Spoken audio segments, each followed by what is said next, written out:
Welcome you all to our very own channel study with ease. आज मैं एक नई सीरीज़ स्टार्ट करने जा रही हूँ जो कि होने वाली है जनरल अवेयरनेस की। सीरीज़ स्टार्ट होने से पहले मैं आपको बता दूँ, जो जनरल अवेयरनेस है वो पीटी के एग्ज़ाम में 10 नंबर का रोल प्ले करता है और 10 नंबर्स 100 में से 10 मार्क्स बहुत ज़्यादा इंपॉर्टेंट है। ये तो रेशियो से ही पता चल रहा है। और सबसे अच्छी बात यह है कि जनरल अवेयरनेस में बहुत ही ज़्यादा लिमिटेड टॉपिक्स हैं। मात्र मुझे लग रहा है 10 से 11 टॉपिक होंगे जिनको क्लियर करके आप ईज़िली 10 नंबर का सिलेबस अपना आप कंप्लीट कर सकते हो। तो जो इस सीरीज़ में जितने भी टॉपिक हैं, मैं ऐसा होप करूँगी कि आप लोग बहुत अच्छे से इसको पढ़ेंगे और मुझे बताएंगे कि मुझे आगे कैसे वीडियोज़ और अपलोड करने चाहिए। तो आज का जो हमारा पहला टॉपिक है वो अपने में ही बहुत बहुत बहुत ज़्यादा इम्पॉर्टेंट है। प्लीज़ बहुत ज़्यादा इंपॉर्टेंट टॉपिक है, क्योंकि जो 2021 का जो पेपर था उसमें भी इस टॉपिक से 1 से 2 क्वेश्चन आए थे और इस बार भी आएंगे। क्योंकि मैं फिर से कह रही हूँ, जनरल अवेयरनेस का जो सिलेबस है वो बहुत ज़्यादा नहीं है और जाहिर सी बात है, जब सिलेबस दिया हुआ है तो उसी टॉपिक से क्वेश्चन आएंगे। तो अगर 31, 32 ऑर्गेनाइजेशन और हेडक्वार्टर याद कर लेने से आपके 1-2 नंबर आ जाते हैं, तो फिर वो टॉपिक तो आपको अच्छे से याद करना ही चाहिए। तो प्लीज़ इस टॉपिक को मिस आउट मत करिए और इस टॉपिक को बहुत अच्छे से पढ़िए और नोट्स भी साथ ही साथ बनाते रहिए, क्योंकि ये सारे चीज़ें आपको बुक में भी मिल जाएंगी। लेकिन बस फ़ायदा ये होता है कि जब आप कोई चीज़ सुनते हो, देखते हो और फिर उसको नोट करते हो ना, तो एक पिक्टोग्राफिक मेमोरी सेट हो जाती है आपके माइंड में, जो कि एक लॉन्ग टर्म के लिए बनी रहती है और एग्ज़ामिनेशन हॉल में पक्का पक्का हेल्प करती है ये चीज़। तो प्लीज़ आप इसको साथ ही साथ नोट भी करते जाइए। तो हम अपने ऑर्गेनाइजेशन एंड हेडक्वार्टर वाले टॉपिक से स्टार्ट करने जा रहे हैं अपनी जनरल अवेयरनेस की सीरीज़। तो हमारा जो पहला ऑर्गेनाइजेशन है वो है रेड क्रॉस। क्या है? Red cross. इसका जो हेडक्वार्टर है वो है जेनेवा, स्विट्ज़रलैंड में और इसको इस्टेब्लिश किया गया था 1863 में। कब इस्टेब्लिश किया गया था? 1863 में। अब मैंने हेडक्वार्टर और ऑर्गेनाइजेशन को एसोसिएट करने के लिए कुछ ट्रिक्स बनाई हैं, होपफुली आपको हेल्प करेंगी। अब देखिए, रेड क्रॉस से रेड, ठीक है, तो रेड किसका सिंबल होता है? रेड होता है खतरे का सिंबल। किसका सिंबल होता है? खतरे का सिंबल। तो कोई चीज़ ऐसी हो जो हमारी लाइफ को थ्रेटन करने लग जाए, हमारी जान के लिए खतरा हो जाए, तो हम ऐसा बोलेंगे ना, जैसे भाई ये तो खतरे वाली चीज़ है, इससे हमें दूर रहना है। तो खतरे वाली चीज़ मतलब रेड। तो रेड क्रॉस का जो हेडक्वार्टर है वो है हमारा जेनेवा, स्विट्ज़रलैंड में। सेकेंड है हमारा अंतर्राष्ट्रीय ओलंपिक समिति, IOC। इसका फुल फॉर्म है इंटरनेशनल ओलंपिक कमेटी, जो कि इसका हेडक्वार्टर है लुसाने, स्विट्ज़रलैंड में और इसको इस्टेब्लिश किया गया था 1894 में। अब देखिए, अब हर एक ऑर्गेनाइजेशन का ट्रिक तो मैं नहीं बना पाई, लेकिन जो बहुत ज़्यादा इम्पॉर्टेंट है और एग्ज़ाम में आते हैं उनका मैंने पूरी कोशिश की है कि आपको ट्रिक के थ्रू आपको याद कराने के लिए थोड़ी ट्राई करूं और होपफुली आपको वो ट्रिक्स काम भी आए। थर्ड है आपका अंतर्राष्ट्रीय cricket council, international cricket council, ICC। इसका जो हेडक्वार्टर है वो दुबई में और इसको इस्टेब्लिश किया गया था 1909 में। अब देखिए, इसको हम याद करते हैं बहुत ही आसानी से। इंटरनेशनल क्रिकेट काउंसिल में किस क्रिकेट टीम का दबदबा है? दुबई से हम दबदबा, किसका दबदबा है? तो इंडियन क्रिकेट टीम का दबदबा है। अपन तो इंडियन है ना, तो हम लोग तो यही बोलेंगे ना कि भाई इंडियन क्रिकेट टीम तो सबसे बेहतरीन क्रिकेट टीम है। तो किसका दबदबा है ICC में? तो इंडिया का दबदबा है, इंडियन क्रिकेट टीम का दबदबा है। क्लियर? तो ICC का हेडक्वार्टर कहाँ है? दुबई, और इसको इस्टेब्लिश किया गया था 1909 में। फोर्थ है आपका अंतर्राष्ट्रीय श्रम संगठन, ILO, मतलब इंटरनेशनल लेबर काउंसिल। अब इसका जो हेडक्वार्टर है वो है जेनेवा में और इसको इस्टेब्लिश किया गया था 1919 में। कब? 1919 में। अब देखो, इसको भी याद करते हैं। जब हम बहुत ज़्यादा श्रम, मतलब बहुत ज़्यादा हार्डवर्क कर लेते हैं, तो हम क्या कहते हैं? आज तो मैंने इतना काम कर लिया कि अब लग रहा है जान ही चली जाएगी, है ना। इतना ज़्यादा काम कर लिया है कि अब तो लग रहा है जान ही चली जाएगी। तो श्रम मतलब लेबर से हम जिनेवा को एसोसिएट करके याद कर सकते हैं। अब हमारा फिफ्थ जो है ऑर्गेनाइजेशन वो है इंटरपोल। क्या है? इंटरपोल। इसका फुल फॉर्म होता है इंटरनेशनल क्रिमिनल पुलिस ऑर्गेनाइजेशन। इसका मुख्यालय है आपका लियोन, फ्रांस में और इसको इस्टेब्लिश किया गया था 1923 में। अब अगर कोई क्रिमिनल है अगर कोई उसने किसी का मर्डर कर दिया है तो उसको क्या होगी? फ्रांस मतलब उसको फांसी हो जाएगी। तो आपको ऐसे फांसी से एसोसिएट करके इंटरपोल का हेडक्वार्टर याद करना है। अब let's move to the next organisation. तो आपका ऑर्गेनाइजेशन है विश्व बैंक, वर्ल्ड बैंक। अब इसका हेडक्वार्टर है आपका वॉशिंगटन डीसी में और इसको इस्टेब्लिश किया गया था 1944 में। ये भी बहुत इजीली याद हो जाएगा आपको। तो आप एक बात बताइए, पूरे वर्ल्ड में ऐसी एक कौन सी कंट्री है जो केवल अपना फ़ायदा देखती है, चाहती है मेरे पास पैसा आता रहे, मेरा जो बैंक है वो भरा रहे, मुझे कोई मतलब नहीं दुनिया क्या कर रही है। तो ऐसी तो भाई एक ही एक लौती कंट्री है जो कि अमेरिका है। अब यूक्रेन और रशिया लड़ रहे हैं, ठीक है, बस अमेरिका ये चाह रहा है कि कैसे करके यूक्रेन जीत जाए रशिया से और मैं जो हूँ एशिया कॉन्टिनेंट में यूक्रेन के थ्रू घुस जाऊँ, है ना। तो अपना फ़ायदा यहाँ पे भी अमेरिका अपना फ़ायदा देख रहा है, भड़का रहा है यूक्रेन को और यूक्रेन भड़क रहा है। तो विश्व बैंक मतलब विश्व बैंक का जो ऑर्गेनाइजेशन है वो कहाँ है, वॉशिंगटन डीसी में है। 1944 में इसको इस्टेब्लिश किया गया था। 7th ऑर्गेनाइजेशन है विश्व व्यापार संगठन, वर्ल्ड ट्रेड ऑर्गेनाइजेशन। अब इसका है हेडक्वार्टर जेनेवा में और इसको इस्टेब्लिश किया गया था 1955 में। अब ये जो ट्रिक है ये तो बहुत ही ज़्यादा इंपॉर्टेंट है, इसको प्लीज़ आप लोग अच्छे से याद कर लीजिएगा। और आई कैन अश्योर यू, अगर आपने ये ट्रिक याद कर ली तो 4 से 5 क्वेश्चन तो बहुत ही आसानी से आपको याद हो जाएंगे। कोई सपने में भी पूछेगा तो आप गलत नहीं बताएंगे उसको उसका हेडक्वार्टर। तो देखिए जो है विश्व व्यापार संगठन WTO, वर्ल्ड ट्रेड ऑर्गेनाइजेशन। देखिए किसी भी ऑर्गेनाइजेशन में अगर वर्ल्ड मतलब W से अगर कोई भी ऑर्गेनाइजेशन स्टार्ट हो रहा है तो 100% उसका हेडक्वार्टर कहाँ होगा, जेनेवा में।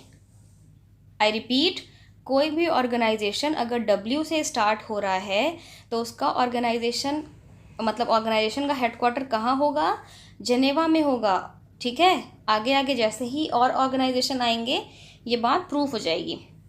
अब 8th है हमारा अरब लीग। अरब लीग का जो हेडक्वार्टर है वो काहिरा मिस्र में है, इसको इस्टेब्लिश किया गया था 1945 में। 9th है हमारा अंतर्राष्ट्रीय मुद्रा कोष IMF, इसका फुल फॉर्म है इंटरनेशनल मॉनेटरी फंडिंग। मुद्रा की बात आ गई, मुद्रा मतलब पैसा, तो पैसा कौन करता है, पैसा करता है हमारा वॉशिंगटन डीसी मतलब USA, अमेरिका है ना, यूनाइटेड स्टेट्स ऑफ अमेरिका। और इसको इस्टेब्लिश किया गया था 1945 में।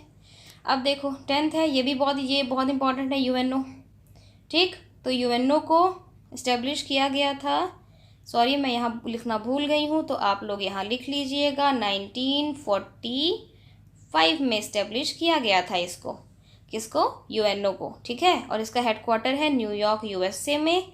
इसका फुल फॉर्म है यूनाइटेड नेशंस ऑर्गेनाइजेशन मतलब संयुक्त राष्ट्र संगठन। 11th है हमारा संयुक्त राष्ट्र शैक्षिक वैज्ञानिक एवं सांस्कृतिक संगठन। क्या है, संयुक्त राष्ट्र शैक्षिक वैज्ञानिक एवं सांस्कृतिक संगठन, यूनेस्को। क्या है, यूनेस्को। इसका फुल फॉर्म मैंने यहाँ पे गलत लिखा है, इसका फुल फॉर्म यहाँ पे मैंने गलत लिख दिया है। हाँ जी, बात ये हो जाती है ना, जब आप लिखो तो कुछ का कुछ ही लिख जाता है, फिर जब बोलो तो सब समझ में आता है कि ये तो गड़बड़ हो गई। तो यूनेस्को का फुल फॉर्म ये नहीं होता, ये यूनिसेफ का फुल फॉर्म है। यूनेस्को का फुल फॉर्म होता है, आप लोग लिख लीजिएगा, united nation educational scientific and cultural organisation. क्या होता है, united nation educational scientific and cultural organisation. इसका हेडक्वार्टर है पेरिस, फ्रांस में और इसको इस्टेब्लिश किया गया था 1945 में। कब इस्टेब्लिश किया गया था, 1945 में इसको इस्टेब्लिश किया गया था। अब देखिए 12th जो हमारा ऑर्गेनाइजेशन है वो है WMO, विश्व मौसम विज्ञान संगठन। क्या है, विश्व मौसम विज्ञान संगठन, WMO, वर्ल्ड मेट्रोलॉजिकल ऑर्गेनाइजेशन। इसका हेडक्वार्टर जेनेवा में है। बताया था ना, वर्ल्ड जिस भी ऑर्गेनाइजेशन में W आ जाए या फिर वर्ल्ड से ऑर्गेनाइजेशन स्टार्ट हो उसका हेडक्वार्टर कहाँ होगा, उसका हेडक्वार्टर 100% जेनेवा में होगा, ठीक है।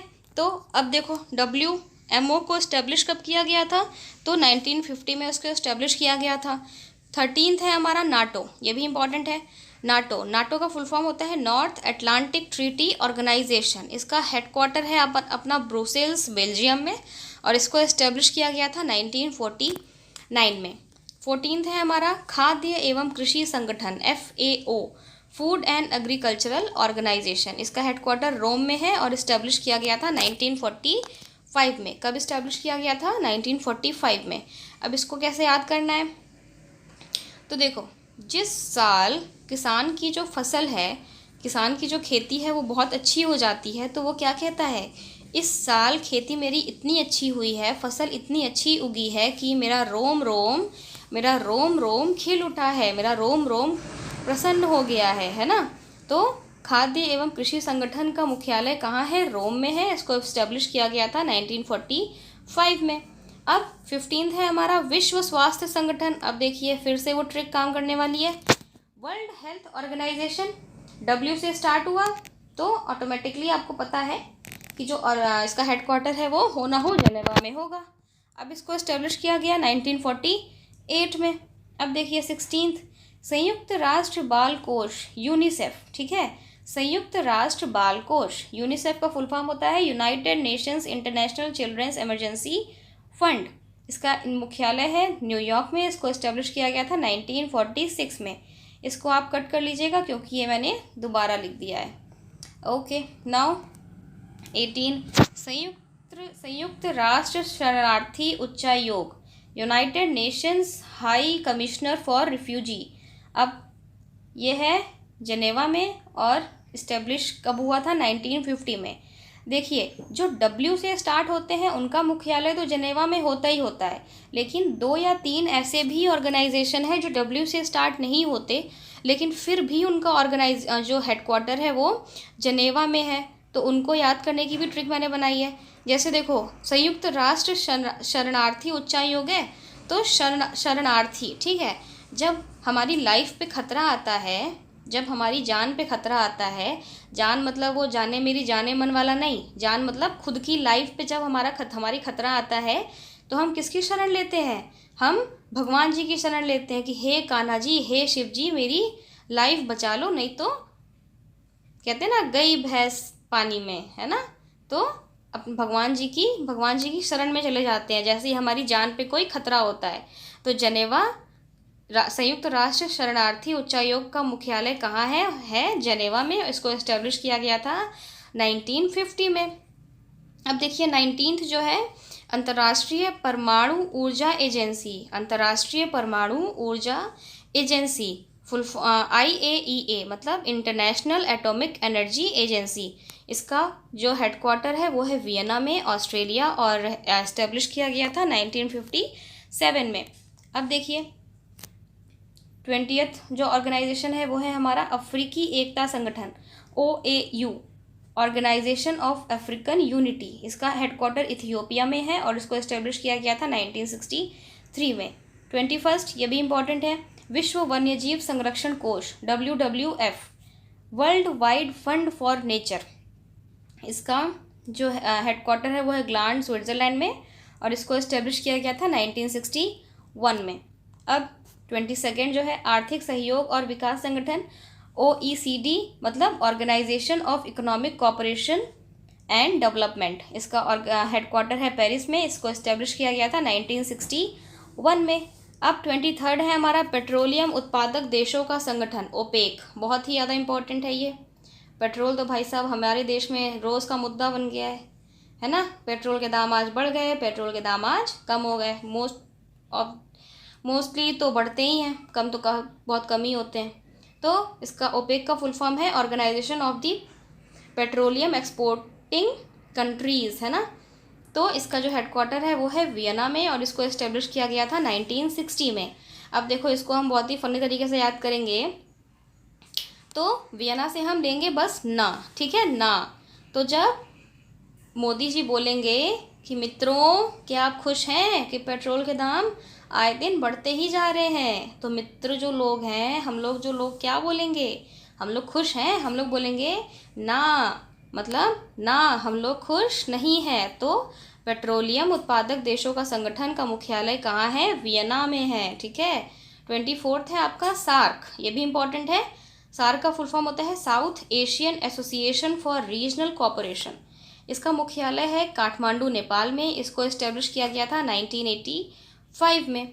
25 है आपका एशिया प्रशांत आर्थिक सहयोग, APEC मतलब एशिया पैसिफिक इकोनॉमिक कोऑपरेशन। इसका जो हेडक्वार्टर है वो है सिंगापुर में और इसको इस्टेब्लिश किया गया था 1989 में। कब इस्टेब्लिश किया गया था? 1989 में। 26 है आपका संयुक्त राष्ट्र पर्यावरण कार्यक्रम UNEP, united nations environmental programme. इसका हेडक्वार्टर है नैरोबी केन्या में और इसको इस्टेब्लिश किया गया था 1972 में। अब हम इसको याद करेंगे केन्या से, ठीक है। केन्या से हम कन्या, ठीक है, केन्या से हम कन्या को एसोसिएट करेंगे, और क्योंकि यहाँ पर्यावरण की बात आ रही है तो जो कन्याएं होती हैं, मतलब जो गर्ल्स होती हैं, नो पर्सनल ग्रजेस, बट मुझे क्योंकि ट्रिक के थ्रू थोड़ा इजी करना है इस वजह से मैं ये ट्रिक बनाया मैंने। तो जो कन्या हैं वो पर्यावरण के लिए अच्छा अच्छा काम करती हैं, है ना। जैसे घर अपना साफ साफ रखती हैं, कूड़ा कचरा चलो अगर है तो डस्टबिन में ही डालना है, ठीक है। पेड़ पौधे लगाती हैं, लेकिन वहीं लड़कों को देख लो, पूरा घर एकदम गंदा संदा रखना है, पेड़ वेड़ लगाने नहीं है, कोई मतलब ही नहीं है, है ना।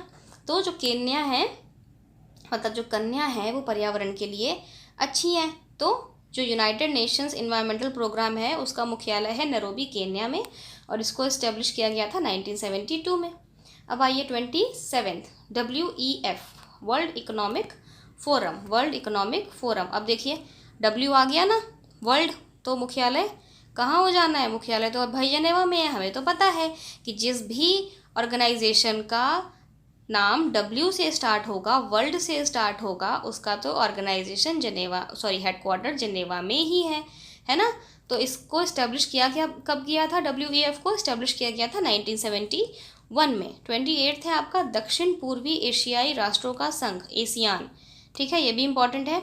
Association of south east Asian nation, इसका हेडक्वार्टर है जकार्ता, इंडोनेशिया में और इसको इस्टेब्लिश किया गया था 1967 में। 29 है आपका यूनिडो, संयुक्त राष्ट्र औद्योगिक विकास, मतलब विकास संगठन, मतलब united nations industrial development organisation और इसका हेडक्वार्टर है वियना में और इसको इस्टेब्लिश किया गया था 1966 में। अब देखो 30 है आपका एशियाई विश्व बैंक, एशियाई विश्व bank, ADB, Asian development bank. इसका जो मुख्यालय है वो है मनीला, फिलीपींस में और इसको इस्टेब्लिश किया गया था 1966 में। तो बहुत ही ज़्यादा सिली ट्रिक है बट शायद आपके लिए काम कर जाए। तो इंडिया में एक जगह है ना, बहुत ही सुंदर सी जगह है, मनाली, है ना, आप सबको पता है। तो जिसका जो बैंक है ना, जिसका बैंक डेवलप होगा, मनाली तो वही घूमने जाएगा। अब गरीब इंसान तो मनाली नहीं घूमने जाएगा, तो जिसका भी बैंक डेवलप्ड है तो वो कहाँ जाएगा? मनाली, मतलब मनीला, फिलीपींस में क्या है? एशियन डेवलपमेंट बैंक का हेडक्वार्टर है। लास्ट है जो कि बहुत ही ज़्यादा इम्पॉर्टेंट है, 2021 में आया था क्वेश्चन, तो इस बार पेपर में तो चांसेस थोड़े कम है बट स्टिल इम्पॉर्टेंट है, जो कि है विश्व अंतर्राष्ट्रीय न्यायालय, मतलब ICJ, अंतर्राष्ट्रीय न्यायालय, ICJ, international court of justice, जिसका हेडक्वार्टर हेग, नीदरलैंड में है और जिसको इस्टेब्लिश किया गया था 1945 में। और इसी के साथ जो हमारा वर्ल्ड ऑर्गेनाइजेशन एंड हेडक्वार्टर वाला टॉपिक है वो ख़त्म होता है। तो और जो नेक्स्ट टॉपिक है, नेक्स्ट जो वीडियो है वो किस टॉपिक से रिलेटेड होने वाला है? वो होने वाला है हमारा इंडियन रिसर्च ऑर्गेनाइजेशन वाले टॉपिक से। वो भी बहुत ज़्यादा इम्पॉर्टेंट है क्योंकि भाई सिलेबस में है तो इम्पॉर्टेंट तो है ही। तो इंडियन रिसर्च सेंटर जितने भी भारत में आई डोंट नो क्या बोलते हैं उसको, तो इंडियन रिसर्च सेंटर हैं जितने भी, उन सब के बारे में हम लोग डिस्कस करेंगे अपने आने वाले वीडियो में। तो please study with ease channel से हमारे साथ जुड़े रहिए और अच्छी अच्छी बातें, अच्छी अच्छी नॉलेज, इन्फॉर्मेशन अपने लाइफ में जोड़ते रहिए। और प्लीज़ हमें बताइए कि हम आगे क्या इम्प्रूव कर सकते हैं। और थैंक यू, आज के लिए बस इतना ही। Thank you for watching. May God bless you all.